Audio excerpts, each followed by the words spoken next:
कृष्णाय वासुदेवाय हरये परमात्मने प्रणतक्लेशनाशाय गोविन्दाय नमो नमः।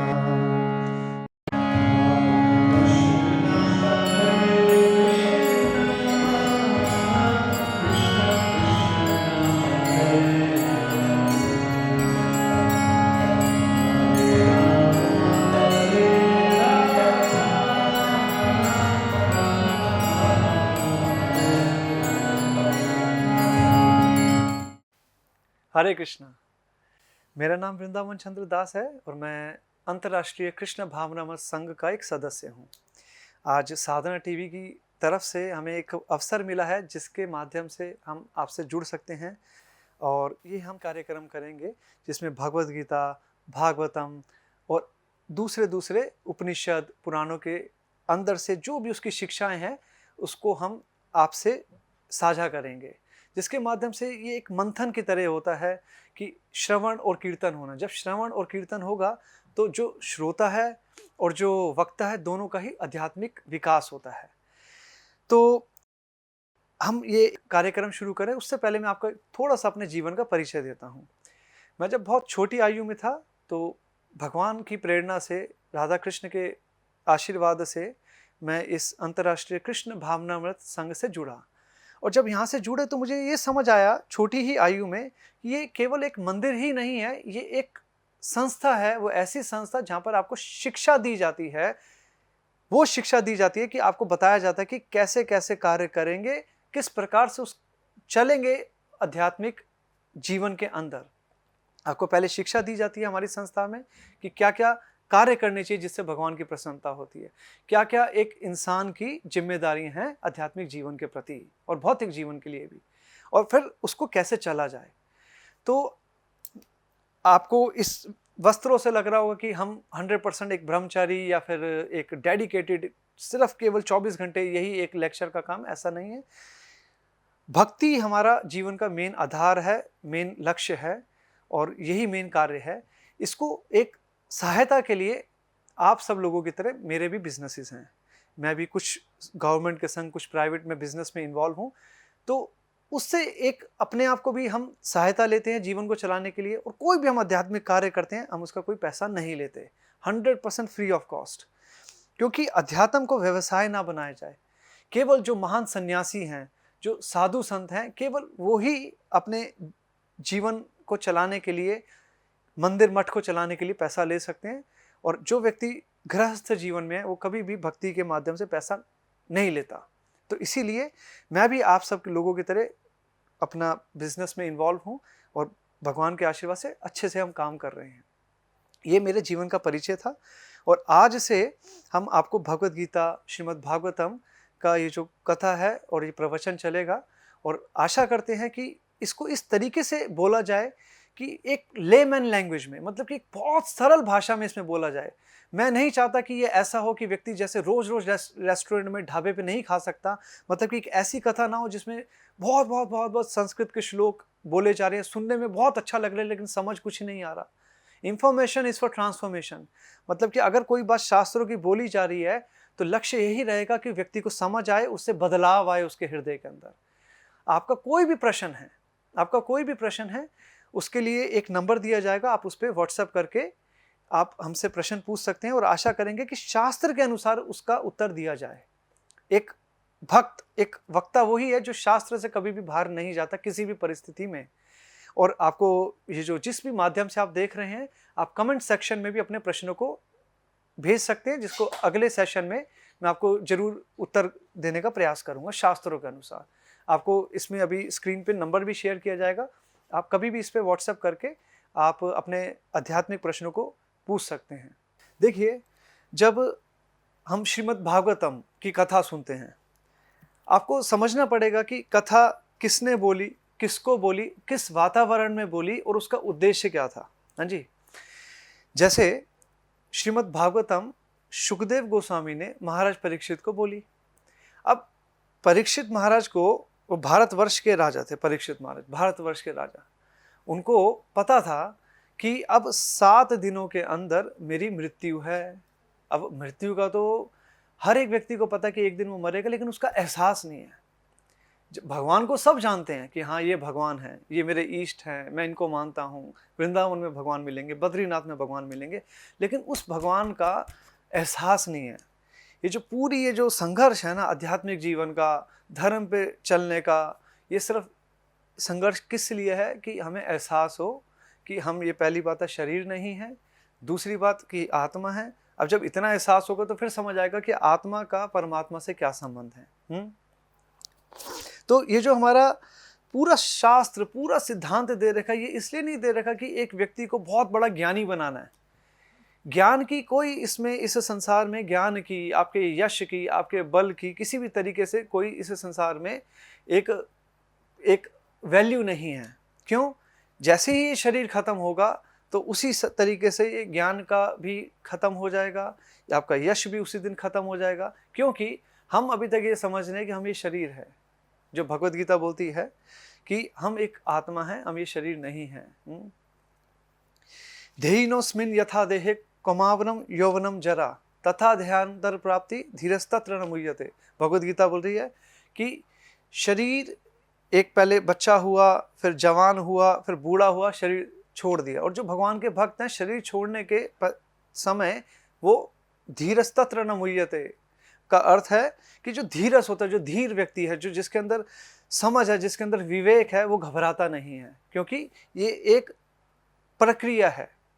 शरीर मिला, जिस दिन शरीर का जन्म हुआ उसी दिन शरीर के जन्म के साथ ही उसके खत्म जिस दिन होगा उस दिन की भी तारीख तय हो जाती है। ऐसा नहीं है कि शरीर आया, हाँ वो बात अलग है कि किसी को भी एहसास नहीं है कि आज रात को वो सो रहा, कल सुबह उठेगा या नहीं उठेगा। हाँ जी।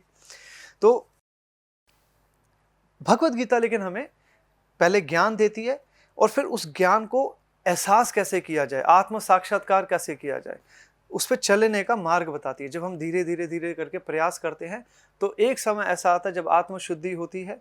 आत्मशुद्धि होगी उस दिन फिर हमारे अंदर आध्यात्मिक चेतना आएगी और हमें पूरा एहसास हो जाएगा कि जो भगवत गीता में लिखा है वो वास्तविक है। अदरवाइज तो ये सारी ऐसी स्थिति है कि आप एक स्टोरी पढ़े जा रहे हैं, उससे आपको कोई जन्म जन्मांतर से कोई लाभ नहीं हो रहा। जन्म मृत्यु जरा व्याधि, जन्म मृत्यु जरा व्याधि, बस यही चले जा रहा है। तो कहने का अर्थ है कि महाराज परीक्षित जब कलयुग की शुरुआत हो रही थी, उस समय एक जंगल से जा रहे थे। कलयुग उनको एक देखा कि एक बहुत दुष्ट एक व्यक्ति एक गौ माता के ऊपर कठोर प्रहार कर रहा है, उसको कष्ट दे रहा है।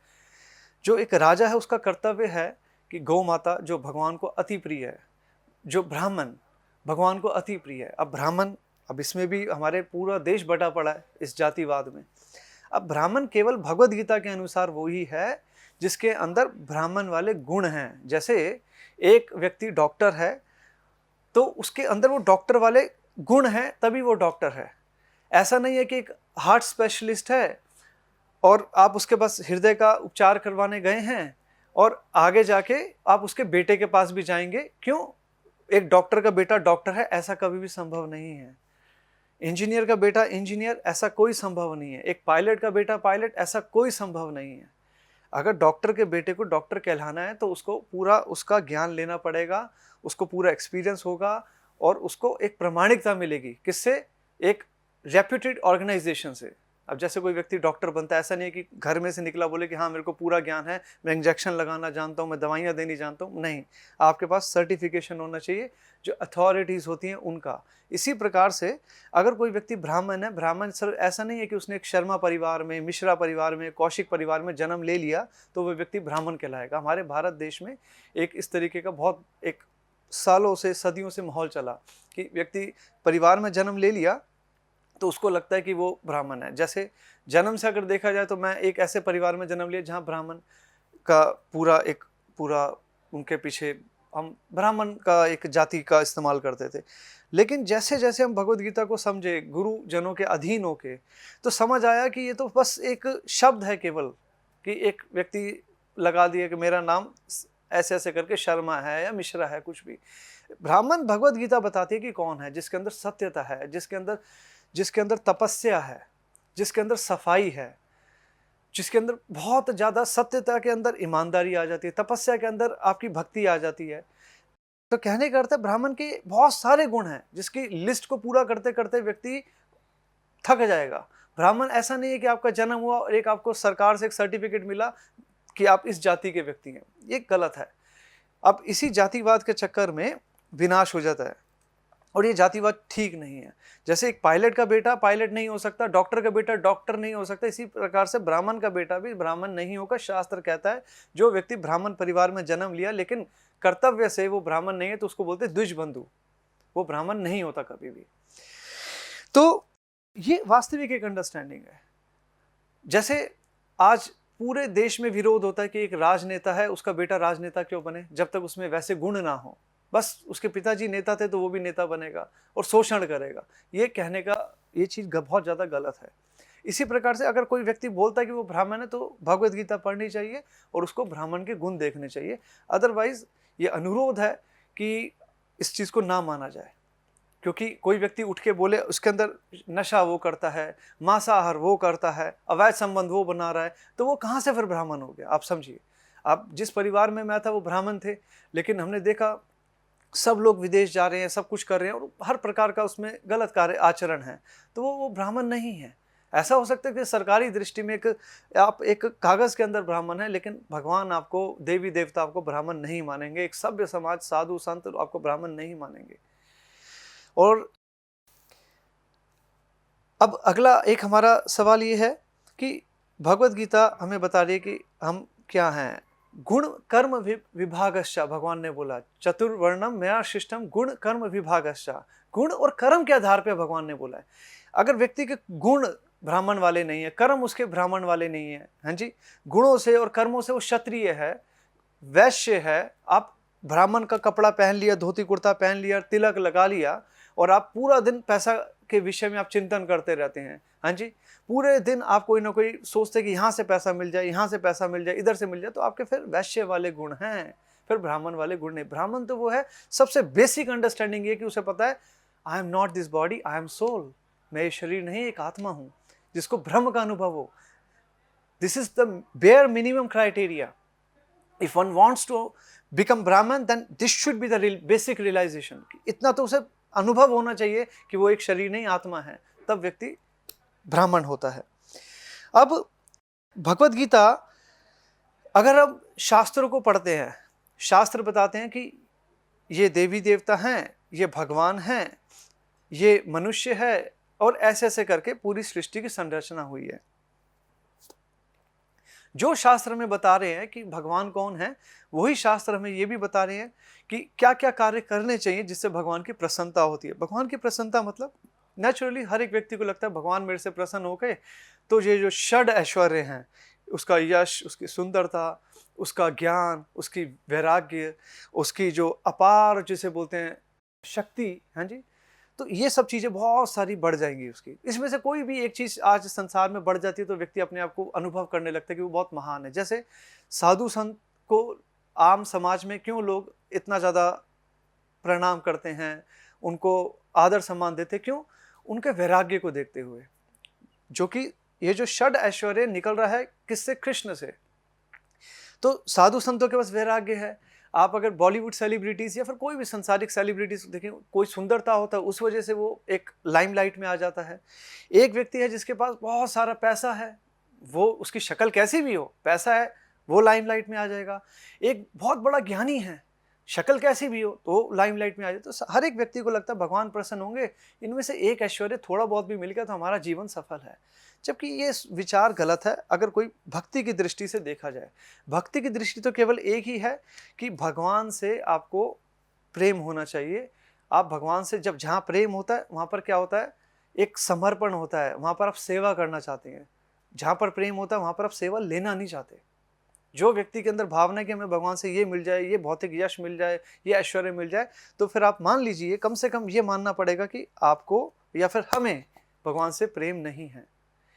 प्रेम का अर्थ है कि आप भगवान को सोचेंगे, आप हर समय आपके ये चिंतन चलेगा कि मैं ऐसे क्या कार्य करूं जिससे भगवान प्रसन्न हो। प्रेम का अर्थ ये नहीं है कि व्यक्ति हर समय सोचे ओके मैं मंदिर भी जा रहा हूं तो भगवान मेरी क्या ऐसी कोई कार्य करूं कि भगवान मेरी मनोकामना पूर्ण कर दे। मनोकामना पूर्ण का अर्थ यही है, ओके आप भगवान को मान रहे हैं, आपको समझ है कि ये मेरे को दे सकते हैं, लेकिन वो फिर एक तरीके से एक व्यवसाय है भगवान के संग कि भगवान मैं आपके लिए ये करूंगा, आप मेरे लिए ये कर दीजिए। तो हमें व्यवसाय नहीं करना। भगवत गीता क्या बोलती है? सर्वधर्मान् परित्यज्य माम एकम शरणम व्रज अहम तम सर्व पापेभ्यो मोक्षयिष्यामि मा शुचः। इसका अर्थ है सारी चीजों को, सारे धर्मों को, कोई आपको लगे कि मेरा एक मातृभूमि के प्रति एक ऋण है, मेरा माता पिता के प्रति है, संसार के प्रति है, जीव जंतुओं के प्रति, जानवरों के प्रति, मेरे देश के प्रति, अगर एक भक्ति की आप चरम सीमा पे पहुंचना चाहते हैं तो इसका अर्थ है कि सब कुछ छोड़ के आप केवल व्यवसात्मिक बुद्धि एक कुरु नंदन की वन पॉइंटेड अटेंशन के संग भगवान की भक्ति करेंगे। अब आम जनता, मेरे जैसे व्यक्ति भी सोच सकते हैं कि हम ये कैसे सब कुछ छोड़ दें। तो भक्ति एक ऐसा मार्ग है जिसमें धीरे धीरे धीरे धीरे व्यक्ति की प्रोग्रेस होती है, जन्म जन्मांतर लग जाते हैं भगवान की प्राप्ति, भगवत प्राप्ति के लिए। तो आज हम प्रयास करेंगे कि जो भी शास्त्र बोल रहा है उसको सबसे ज़्यादा सरल भाषा में, सबसे ज़्यादा सरल भाषा में, जो हम भाषा रेगुलर, जो एक हमारे दैनिक व्यवहार की जो भाषा है उसमें हम समझने का प्रयास करें। ऐसा ना हो कि हम पुराणों को, शास्त्रों को, ग्रंथों को संस्कृत में बोले जाएं और आपको समझ कुछ भी ना आए, तो हमारा यहाँ पर बैठना खराब है और आपका सुनने का समय भी खराब है। तो आइए हम समझते हैं। सबसे पहले एजेंडा हमारा ये है, ये जो हम कार्यक्रम कर रहे हैं इसमें बस यही समझेंगे कि भगवान हमसे क्या चाहते हैं और हमें भगवान को जो चाहते हैं हम उसको पूरा कैसे करें। भगवान जो हमसे चाहते हैं उसका भगवान हमें रास्ता भी बता रहे हैं, और भगवान सबसे ज़्यादा भगवान यही चाहते हैं कि हर एक जीव का भला हो। भगवान ये नहीं चाहते कि हम उनकी पूजा करेंगे तो उनको कोई लाभ होगा उससे। भगवान की हम कुछ भी ऐसा नहीं कर सकते जिससे कि हम भगवान को लाभ दे सकें। भगवान तो सारे कारणों के कारण हैं। सुख के कारण वो हैं, दुख के कारण वो हैं, रोशनी के कारण वो हैं, अंधकार के कारण वो हैं। हर एक कोई भी कारण के भी कारण भगवान ही हैं, ये ऐसा शास्त्र बोलता है। ब्रह्मा जी ने बोला ब्रह्म संहिता में। तो भगवत गीता हमें बताती है कि भगवान कृष्ण हैं। भगवान भगवत गीता में बोलते हैं कि मैं ही एक केवल भगवान हूँ। और फिर जो शास्त्र में बता रहे हैं भगवान कौन है, तो वही शास्त्र बता रहे हैं कि कौन से कार्य ना किए जाए जिसमें कि भगवान दुखी होंगे, भगवान क्रोधित होंगे। अब भगवान क्रोधित होंगे तो उसका भी हमें दंड मिलता है। अगर भगवान प्रसन्न होते हैं तो हमें वरदान मिलता है, तो भगवान क्रोधित होते हैं उसका भी हमें दंड मिलता है।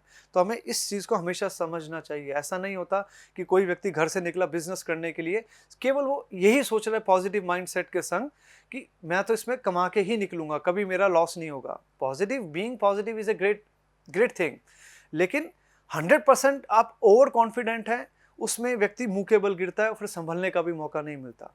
तो जिस प्रकार से हम एक आशावादी होकर भगवान की शरण में जाते हैं, उनकी तपस्या करते हैं, पूजा करते हैं, मांगते हैं, उसी प्रकार से हमें यह भी समझना चाहिए कि भगवान का कोई ऐसा कार्य ना करे जिससे भगवान नाराज हो जाए। अगर भगवान नाराज होंगे तो हमें दंड भी मिलेगा। हर एक पक्ष के दो पहलू होते हैं, एक सिक्के के दो पहलू होते हैं। अगर भगवान हमको बहुत वरदान दे सकते हैं तो भगवान के हमें एक श्राप से भी डरना चाहिए। ओके, तो सरल भाषा में परीक्षित महाराज पे वापस हम आते हैं कि परीक्षित महाराज को पता चला, वो जब जा रहे थे तो कलयुग उनके चेतना पे हावी हो गए। वो एक श्रमिक ऋषि के आश्रम पहुंचे और क्षत्रिय थे स्वभाव से। श्रमिक ऋषि अपने तपस्या में लीन थे। उन्होंने बोला साधु मुझे जल चाहिए, साधु मुझे जल चाहिए। श्रमिक ऋषि समाधि में थे, उनको नहीं ध्यान कि कौन आया है, क्या चीज़ चल रही है। इतना क्रोधित हो गए, बुद्धि जबर होते, विनाश काले विपरीत बुद्धि। उन्होंने एक मरे हुए सांप को उठाया, उनके गले में डाल दिया। अब गले में डाल के वहाँ से आगे चले गए। अब श्रमिक ऋषि के जब पुत्र आए जिसका नाम था श्रृंगी, श्रृंगी को बहुत बुरा लगा कि मेरे जो पिता हैं, जो एक बहुत बड़े ऋषि हैं, साधु हैं, जिनकी देवी देवता तक सम्मान करते हैं, उनका ऐसा अपमान किसने किया। जिसने भी किया हो उसको 7 दिन के भीतर तक्षक नाग, 7 दिन के अंदर तक्षक नाग काटेगा और वो मर जाएगा। अब जैसे ही श्रमिक ऋषि अपनी समाधि से बाहर आए, उनको सब कुछ अंतर्ध्यान होकर उन्होंने देखा, समझ लिया। उन्होंने अपने पुत्र श्रृंगी को भी बहुत तरीके से उन्होंने समझाया कि आपने बहुत गलत किया। अगर एक महान राजा ने से कोई गलती होगी तो एक साधु का स्वभाव है कि क्षमाशील होना चाहिए साधु को। लेकिन आपने ऐसा नहीं किया। तो हमें ये जो सारे जो हमारे शास्त्र हैं वो एक बहुत इंटरेस्टिंग हैं। उसमें आपको लगेगा कि बहुत सुंदर तरीके से हमें सब कुछ समझा रखे, लेकिन वो समझाने के साथ it is not just for entertainment कि आपको लगा कि चलो जीवन भर में बहुत पाप कर लिया, अब थोड़ा सा सुनेंगे, बहुत अच्छा भी लग रहा है, स्टोरी टाइप है, लेकिन अच्छा तो लगेगा, लेकिन इससे हमें लेसन लेना है और इसको जीवन में अप्लाई करना है, तभी इन शास्त्रों का, ग्रंथों का फायदा है। नहीं तो एक व्यक्ति देखिए, हर एक रेलवे स्टेशन पे, बस स्टेशन पे आपको रेड लाइट्स पे एक साल में लखपति करोड़पति कैसे बने, हर तरीके से आज देश में हर एक आपके सोशल मीडिया पे एक मोटिवेशनल स्पीकर है जो आपको बता रहा है कि कैसे आप खरबपति बनिए, क्या क्या कार्य कीजिए, लेकिन उसको सुनने मात्र से, उसको पढ़ने मात्र से व्यक्ति कभी नहीं बनता जब तक वो अपने एक स्वतः व्यवहार को ना जाने और उस व्यवहार के अनुसार वो अपने लक्ष्य की तरफ आगे ना बढ़े। क्योंकि जितना मर्जी सुन ले, जितना मर्जी मोटिवेशनल स्पीकर्स को सुन लीजिए, जितना मर्जी आप किसी मूवी से देख के इंस्पायर हो जाइए, वो एक क्षणिक होगा, लेकिन उससे कोई लाभ नहीं मिलने वाला। तो जब शमीक ऋषि को पता चला कि उनके पुत्र श्रृंगी ने अज्ञानतावश एक श्राप दे दिया है, किसको? भारतवर्ष के महान राजा को। पूरा भारतवर्ष, ये जो पूरा पृथ्वी है, ये पहले पूरा भारत, अभी भी भारतवर्ष है, लेकिन इस पे जो राज था वो एक छत्र राज था, परीक्षित महाराज का। तो परीक्षित महाराज, ये सब कलयुग की एक लीला है। इन सब कथाओं में ये वास्तविक कथा है, ये कोई एक जैसे बोलते हैं माइथोलॉजी, ये माइथोलॉजी नहीं है, ये वास्तविकता है। और ये सारी चीज़ें ऐसे महान महान महान हमारा इतिहास रहा है। तो उससे हमें सीखने को ये मिलता है कि कैसे कैसे जीवन में कार्य करना चाहिए। जो ये है 4 डायमेंशंस हैं, 4 डायमेंशन के अलावा देयर आर 60 मोर डायमेंशंस। उसमें क्या है, ये तो ग्रॉस लेवल पे तो ये जो संसार है ये 1% है, 99% तो एक सूक्ष्म संसार है जो पूरे इन 1% जो ग्रॉस संसार है उसको चलाता है। हाँ जी। तो अब परीक्षित महाराज को भी पता चला कि अब उनको तक्षक नाग 7 दिन में खत्म करेगा। तो एक जिस व्यक्ति को पता चल जाए कि अब वो बहुत ही जल्दी इस शरीर को छोड़ देगा, तो उसकी जिम्मेदारियां क्या होती हैं इस शरीर के प्रति, अपने आप के प्रति, तो वो परीक्षित महाराज जानना चाहते थे। और तुरंत उन्होंने सारा राज्यपाठ को त्यागा और वो सुखदेव गोस्वामी की शरण में पहुंच गए। अब सुखदेव गोस्वामी की शरण में पहुंच गए। सुखदेव गोस्वामी एक बहुत बहुत छोटी उम्र के बालक। परीक्षित महाराज बोलते मैं तो बहुत बड़ा एक राजा हूं पूरे भारतवर्ष का, और सुखदेव गोस्वामी बहुत छोटे बालक। तो ज्ञान आज ये भी एक दोष प्रवृत्ति है कि हमें लगता है कि ये तो मेरे से उम्र में बहुत छोटा है, ये मुझे कैसे ज्ञान दे सकता है, अरे मैं तो बहुत बड़ा राजा हूं, मैं तो इससे कुछ सीखूंगा ही नहीं। लेकिन जो महान व्यक्तित्व होता है, महानता उसे बोलते हैं कि आपको कहीं से भी कोई चीज अच्छी मिले तो आप ग्रहण कर लेते हैं, आप फिर उसमें क्वेश्चन मार्क नहीं लगाता। अरे ये तो काले कलर का व्यक्ति है, ये मुझे कहां से, अरे ये तो शूद्र है, अरे ये तो ऐसा है, ये तो बहुत छोटा है, ये तो एक विदेशी व्यक्ति है, मुझे इससे कैसे ज्ञान ले लूंगा मैं, मेरे तो जन्म ही एक ब्राह्मण कुल में हुआ है, मैं तो किसी से नहीं ले सकता। यही एक संकुचित मानसिकता का दर्शन दिखाता है। हाँ जी। तो अब सुखदेव गोस्वामी और परीक्षित महाराज और अन्य हजारों की संख्या में साधु संत, अब सुखदेव गोस्वामी के पास जब परीक्षित महाराज गए, आपको समझना पड़ेगा सबसे पहले वो एक सीन क्या है, क्या सीन है, कैसी व्यवस्था है। क्या वो बहुत बड़े एक इंदिरा गांधी एक ऑडिटोरियम में, स्टेडियम में बैठे थे, श्रीफोर्ट ऑडिटोरियम में बैठे थे, हाँ जी, कि एक क्रिकेट के स्टेडियम को उन्होंने बुक किया था, कि एक उन्होंने क्रूज बुक किया कि चलो अब तो एक हफ्ता की भागवत सप्ताह है, एक क्रूज बुक करते हैं, इंजॉयमेंट का इंजॉयमेंट हो जाएगा और कथा की कथा हो जाएगी। ऐसा नहीं था जी। 100% वो लोग बहुत एक सीरियस थे कि वो जो कार्य कर रहे थे उसको प्रति समर्पित थे। हाँ जी। उनको पता था कि ये कार्य कितना ज्यादा इंपॉर्टेंट है, कितना ज्यादा। उन्होंने क्या किया, जंगल के अंदर पे एकदम एक अच्छे गुरु का स्थान हमेशा व्यास जो आसन होता है ऊपर होता है, शिष्य नीचे बैठता है। अब वो बैठे 7 दिन 7 रात तक निरंतर सुखदेव गोस्वामी 18,000 जो आपके भागवत के श्लोक हैं वो बोलते रहे और परीक्षित महाराज उसको सुनते रहे। ऐसा नहीं था, मैं क्षमा चाहता हूं, मैं किसी के प्रति अपराध नहीं करना चाहता, लेकिन एक तुलनात्मक अध्ययन तो करना ही पड़ता है। जब हम एक 2000 के एक टी शर्ट लेने जाते हैं तो हमें देखना पड़ता है कि कौन से ब्रांड की टी शर्ट अच्छी है, मैं इस ब्रांड की टी शर्ट लूँ, मैं उस ब्रांड की टी शर्ट लूँ। लास्ट टाइम मैं लेके गया था, फिर तुलनात्मक अध्ययन जरूर करना पड़ेगा। इसका मतलब ये नहीं कि आप एक ब्रांड की अगर ले रहे तो दूसरे ब्रांड का एक आप अपमान कर रहे हैं। तो इसी प्रकार से जो भागवत कथा होती है, आपको समझना चाहिए कि वक्ता और जो श्रोता है उनका भी बेसिक क्वालिफिकेशन क्या है। ऐसा नहीं है कि कोई भी व्यक्ति वक्ता बन सकता है, कोई भी व्यक्ति श्रोता बन सकता है। इसको बहुत ध्यान से समझिए। आजकल के जो समय में जिस प्रकार से कथाएं हो रही हैं, बहुत बड़े बड़े ऑर्केस्ट्रा आते हैं, म्यूजिक पीछे बज रहा होता है, 3 घंटे की सुबह कथा, 3 घंटे की शाम को कथा। जो कथा कर रहा है वो ने भी बहुत बहुत अच्छी धनराशि ली है, जो कथा करवा रहा है वो भी अपने सुंदर सुंदर कपड़े, एक उसके लिए एक ऐसा सोशल गैदरिंग है, वो एक शो ऑफ कर रहा है कि मैं एक देखो कितना ज्यादा धर्म से जुड़ा हूं। देखिए, भागवत कथा क्यों करवाई गई परीक्षित महाराज और सुखदेव गोस्वामी के बीच में, आपको उस एक दर्शन को समझना है और आपको इसको भी समझना है जो आज संसार में जिस प्रकार से चल रहा है कि यहाँ पर कथा चल रही होती है, पीछे सितार बज रहा है, बंसरी बज रही है, पूरा ऑर्केस्ट्रा, पूरा आपका एक कीबोर्ड बजा रहे हैं। तो ये एक तरीके से दर्शाता है कि श्रोता और वक्ता कितने ज़्यादा योग्य हैं, कोई बोलने के योग्य है या नहीं है, या फिर सुनने के योग्य है नहीं है। शास्त्र बोलता है अगर आपको कितना ज़्यादा भी ज्ञान हो आपके पास, इसका मतलब ये नहीं कि आप किसी के सामने भी जाके उस ज्ञान का बखान करने लगेंगे।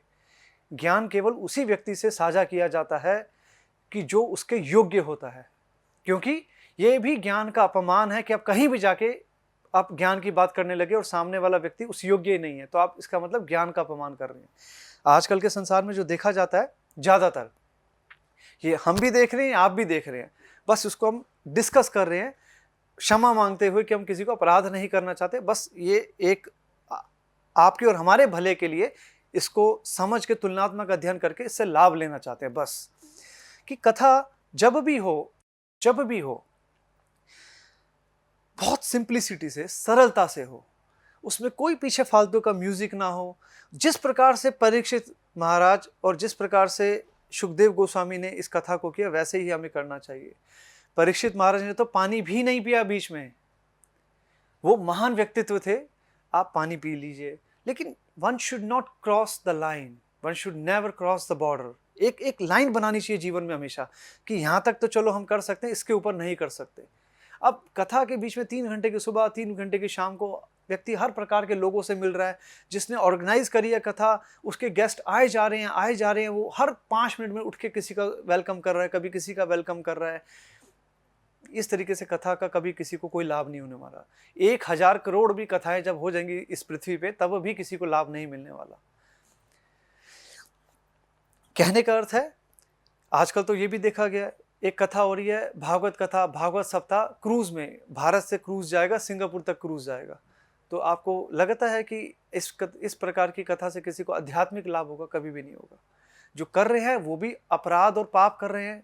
महाराज परीक्षित सुखदेव गोस्वामी के चरणों में, ऋषियों के चरणों में, इस ग्रंथ के चरणों में और भगवान के चरणों में, और जो सुन रहे हैं वो भी अपराध में लिप्त हैं।